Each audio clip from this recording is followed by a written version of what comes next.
afternoon, everyone, and welcome to my Fungus Gnat edition of Planty Pants. Okay, anyone who has a lot of plants has struggled with fungus gnats at least one time. I struggle with them all the time. At least one or two of my plants, because I have a lot of them in my home, which you already know, is battling fungus gnats. They look almost like regular gnats that fly outside in the summertime, but they're smaller and they live in the soil of a nice, healthy plant.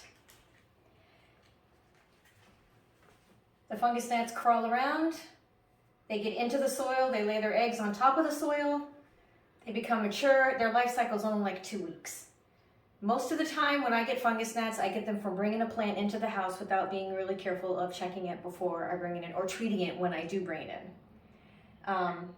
So the best way to avoid fungus gnats is don't overwater your plants. We talked about that with the watering video that I made. That's the most important thing for plants. You know how you're going to kill your plants? You're going to overwater them, and you're going to create pests, which are super annoying. So there's a few different ways to deal with them. One of them is to just not water as often. That's definitely going to make it so that it's not so much of a problem. Number two, you can water from the bottom if you'd like to, so that the top isn't as moist. I personally don't like bottom feeding just because it's too hard for me to water from the bottom because I have so many plants. So I always water from the top. I have read that peroxide in water, 1 part peroxide and 4 parts water, watering it with that kills the larvae. I haven't had luck with it that way. You can also put Pebbles, which that's what I'm going to do for this guy right here. This is a pretty new acquisition. It's a Tridescatia Silamontani. Beautiful, furry. I just love this plant. It's so pretty. So what I'm going to do is, for this guy, is I'm going to put Pebbles. Another thing you can do is put Pebbles on the top of your plant. And that is going to help so that, the flies aren't going to land on here and lay their eggs. They live on organic material. They live on fungus. And if you have healthy plants, you're going to have fungus and you're going to have organic material in your medium. So doing this, and actually most of my succulents I have soil on, and honestly, none of my succulents have fungus gnats right now. But if you just put some, plus I think it's aesthetically pleasing if you put Pebbles on here. I mean, it looks really nice, right? So this will help it to keep the fungus gnats away. So I'm going to go ahead and try this with this guy.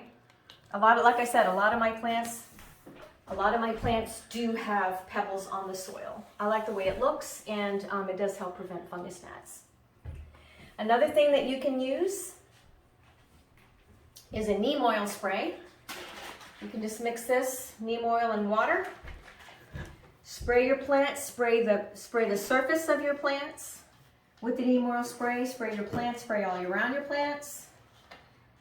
That can help reduce fungus gnats as well. If you have as many plants as I have, I find that I have to get pretty serious and get down to business when it comes to dealing with them, because I just don't want them everywhere, and they really do spread fast. A lot of folks use mosquito bits. They're made for mosquitoes, but they also work for fungus gnats. You can sprinkle these on the top of your soil and kind of rake them in, and then every time you water, it's going to be penetrating into the soil and killing the fungus gnats. It contains BTI, and it works really well. Another way that you can use this is to sort of make like a tea out of it. So get a container, put some mosquito bits in it, put some more water in there, let it set for a day or two so that it's in the water, and then water your plants with that water. Me personally, because I have so many plants and I want to keep this problem at bay all the time, thank goodness they don't bother me too much. I usually go to systemic granules, and a systemic is a pesticide. Yes, it is. It's a heavy-duty pesticide, so you want to keep it away from your pets and kids. I don't have any small children, and I don't have any pets, obviously. So And the way that this works is you sprinkle this on the top of your soil, rake it in, rake it in. You want to put like 2.5 teaspoons for like a 4-inch pot, 3 teaspoons for a 5 or 6-inch pot, and just rake it in and water it. And as time goes by, the water, the systemic granules get into the water, get into the plant, and travel right through the plant in a systemic fashion, and the fungus gnats are going to disappear. Honestly, when I put this on my plants, I don't even see them anymore. Like within 2 days, they're just gone. So because I have so many plants, it's hard for me to figure out sometimes where they're coming from. Like all of a sudden I have none, and then the next thing I know, I'm picking fungus gnats, you know, out of the air. One thing that you can do to try to figure out which of your plants are infected is if you go and get these little sticky traps. These are Fungusnet Traps. And you can see there's a couple of fungus gnats here, quite a few actually.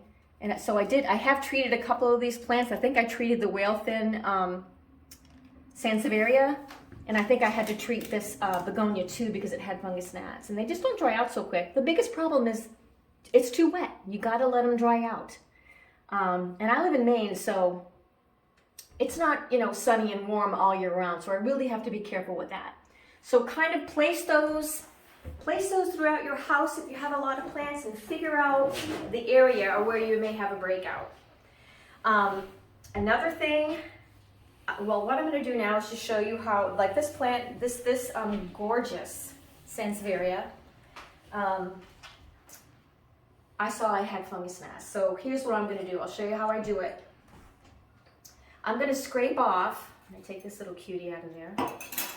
I'm going to scrape off the topsoil, because that is where, if there are any fungus gnat eggs, that's where they're going to be. So just get rid of this topsoil. You should do this every time you use a granular systemic. Just get rid of that topsoil. I think I forgot to mention that before. Sorry about that. Okay, and then I'm going to get the systemic. That's a handy little pour. And I'm going to, this is a pretty good sized pot. So I'm going to sprinkle, a teeny bit more maybe. You can measure it if you want to, but you know what? I personally don't think it's necessary to measure. I mean, obviously that's not more than like 3 teaspoons. So then I'm just going to go like this, and usually I use a fork. Sorry guys. Rake it in.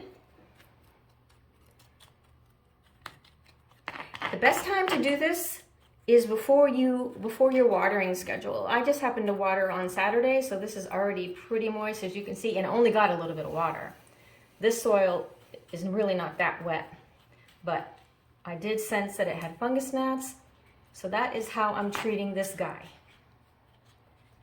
So by tomorrow or the day after tomorrow, this is a moonlight Sansevieria, by the way.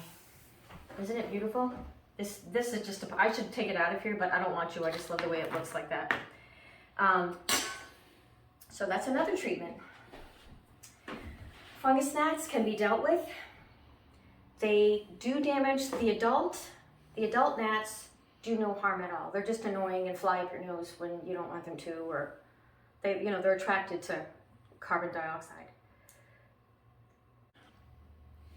So while the adults don't do any damage to your plants, the larvae will feed on your root system. I have never noticed a plant, damaged from fungus gnats, but I have heard that you can get yellowing leaves, that your plants can actually die from them. I've never experienced it, maybe because I'm just on top of it all the time, but fungus gnats are a humongous nuisance. But as you can see, there's many different ways that you can try to combat them, and pretty soon your plants will be healthy again. So thank you so much for watching. I really appreciate it. Give me a thumbs up if you enjoyed it, and have a great day, and God bless.